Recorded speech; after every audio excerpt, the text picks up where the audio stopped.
personal pronoun, shall judge among the nations, and shall rebuke many people, and they shall beat their swords into plowshares.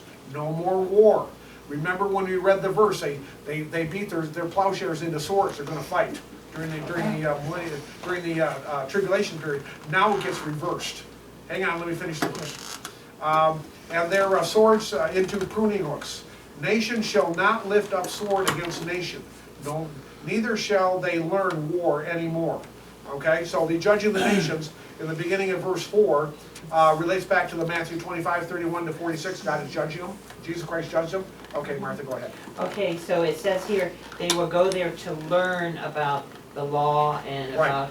Right. So during that, before this time, nobody was teaching about God and all that?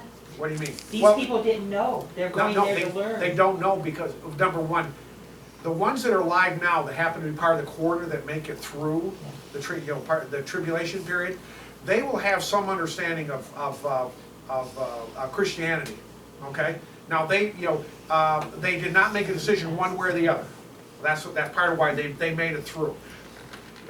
They didn't get killed for some miraculous reason. When 3/4 of the ungodly are going to die, is what I see. But think on later on during the millennial kingdom, after people that are born during that time, they have never heard about Christianity at all. They've never heard about the Old Testament and the law. So these, it applies for the whole 1,000 years.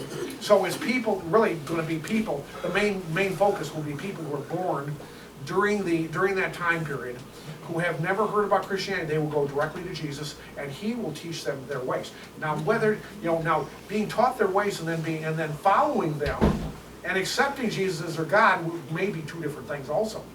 Remember, at the end, when Satan gets released in Revelation 20, verses 6 and 7 and whatever, 5, 6, 7, whatever, when he gets released and deceives most of the people are still going to be deceived.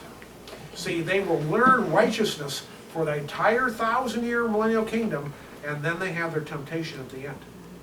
And still, most of them will fall away. Now, I don't know about you, but I have a hard time fathoming that.